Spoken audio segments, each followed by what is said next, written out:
Yo, what's up, everybody? So, I'm trying to quit smoking for the zillionth time, so stuck in Robo-Dicks again.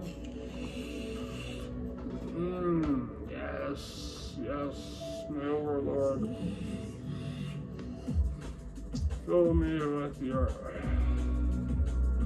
nicotine-tinged jacket. Anyways, so I have something to share with you. Cautionary tale on why you should, I'm always someone who emphasizes not having expectations going into a psychedelic trip, but if you're gonna have any expectations when doing DMT, expect anything. That means invasive physical sensations. Like, I just did some DMT, I did Changa, and very strong Changa at that, and I legit felt like my skull was being drilled into, like right here, like it fucking hurt. It actually hurt. And yes, I feel like a lot lighter now. I feel like it released whatever it did. I don't know. Took something, unburdened something that was, being suppressed, shoved way down, but I didn't get any heads up from the fucking entities or whatever. And as I said, the entities I see are very atypical. They're like, the ones I've seen were like kind of globular and she's like H.R. Geiger-esque sort of cosmic orgy type stuff going on. But it was like, I got no heads up. I got no heads up beforehand.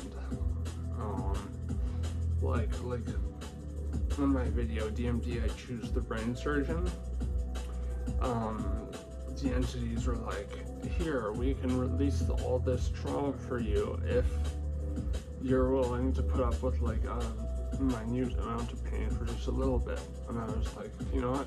Sure, let's do it. And they're like, well, we'll make sure that you're distracted while it happens. And all, like, it legitimately just felt like someone took like the pencil and like very lightly like that for about 5 seconds. Like, it was like nothing. But I felt so much trauma released as a result. But this was something else. It was like it felt like someone took like one of those dentist drills they used to like, do your fillings with, and just right through my head. So yeah, like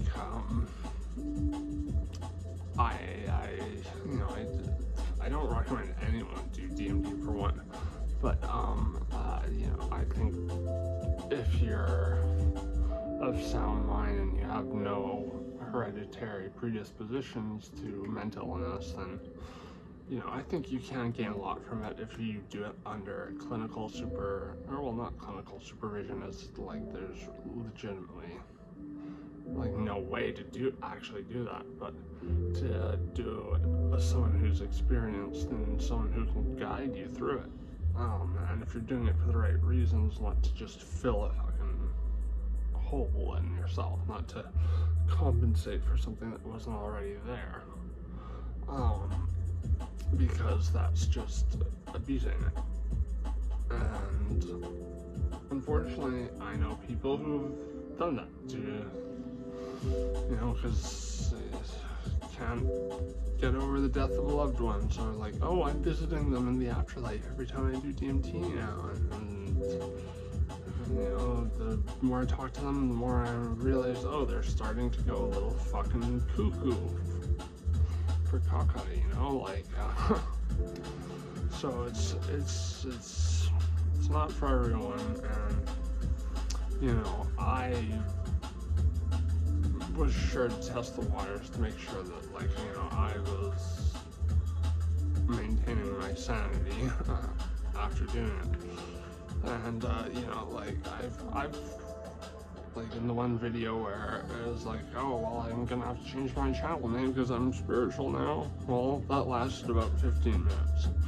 Because I just, maybe my neurochemistry, probably my neurochemistry, but for whatever reason, I always come back to objective reality, and I'm like, well, regardless of like the entities say this life is a simulation or whatever, regardless of what I believe in regards to pessimistic determinism, I'm here.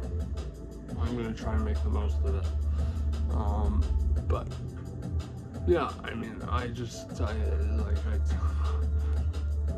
met a guy once who thought he was a fucking reincarnation of a Hindu goddess or something because he was doing too much DMT. Like, you know, that's a fucking heavy duty drug. Like, it's seriously not something to take lightly.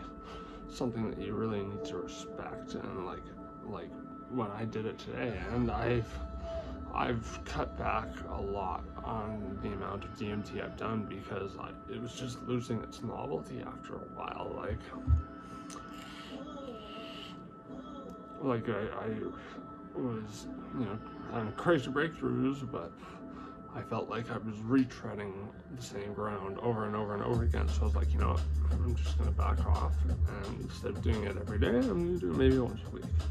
And so I did it today after taking a break for about a week, and I spent an hour, you know, like really contemplating what my intentions were going to be, you know, how I was going to demonstrate my respect and my love for the entities, because, you know, I find personally, in my experience, you gotta have a two-way street going on with them. You've gotta, like, and this is why I like, even though I believe it is essentially just like a heavy personification of my own psyche when I break through, as opposed to like really, you know, entering another dimension, I will still treat the entities like they are as real as interdimensional beings visiting me, or me visiting them in their realm, whatever.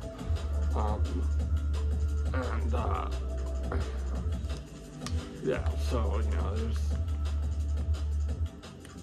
a duly amount of time, effort, and also moderation that should be considered when you're doing stuff like this. So, yeah, please,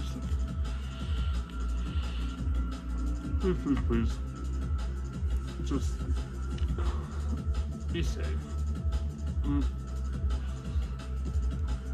Maintain that novel quality by only doing it every once in a blue moon, if you're going to do it at all. And make sure you are sound mentally, and you are at a place in your life where you feel like you're stable enough to do it. So, you know, I don't want this amazing compound to get a bad rap. And it's people abusing it like any other recreational drug, or using it as a coping mechanism, that will continue to, you know, provide the fodder those keeping it illegal need to keep it legal. So no more human testing, no more Rick Strassman spirit molecule type stuff will be happening until the public starts to treat it like something that is of medicinal value, which it is to me. It is my spirituality by proxy, along with like LSD. I find like I don't get, you know, spiritual exaltation or anything like that. I get a sense of like my my mind's a theater LSD. I'm talking about LSD here. That my mind's a theater, and I'm just sitting in the back row watching, like, oh, look at this. Planning for the future is essentially me making a bunch of equations with my thoughts to try to deduce various outcomes that could potentially happen. Isn't that interesting? Like, it's a sort of analytical perspective and removes the blinders. And I also think that, you know, if you're doing high doses, you're not going to have the lucidity to be able to consider such things. You're just going to be reeling fucking how crazy the patterns are and the ego death is, and so you won't be able to get as much out of it as you otherwise should get out of it. So yeah, you know, I just really am a proponent of treating these things with apt respect and investing effort, time, ensuring setting, making sure that you're doing it safely, you know, i.e. not doing DMT while fucking standing up or anything, so you don't pass the fuck out and smash your face. Because I had a friend who did DMT, and when I was a teenager, and this actually scared me away from doing it for a long time, yeah, she did it, and apparently just like, boom, smashed her head on the side of the table and started seizing for 10 minutes.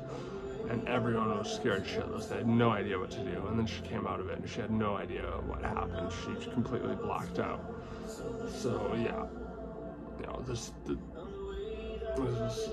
is not something you do for fun. This is something you do because, you know, you want to find meaning and you want to find some drive, some sense of purpose in your life, or you want to find a sense of just equilibrium. Like, that's what I was kind of going for with, like, you know, like yesterday, for example, I got an A on my philosophy paper, which I've never gotten an A on anything before, and so it was kind of a celebration. But I'm still at a juncture in my life where I'm trying to figure out what I want to do. So I was like, you know what? Help me mediate. That's my intention. Help me mediate. Help me find out what I want to do. Now, I don't think we quite got there, but it at least seemed to release something in me. But it was at the cost of having to endure this, like, very unpleasant sensation for, I'd say, probably about a good 5 minutes of the trip. And since Chanka lasts about 20 minutes, you know, it's a long 5 minutes. Anyways, just wanted to share that with you, because I'm not trying to mystify or glorify these things. I'm trying to give you an accurate representation and also trying to stress responsible use. Got it? Got it? Good.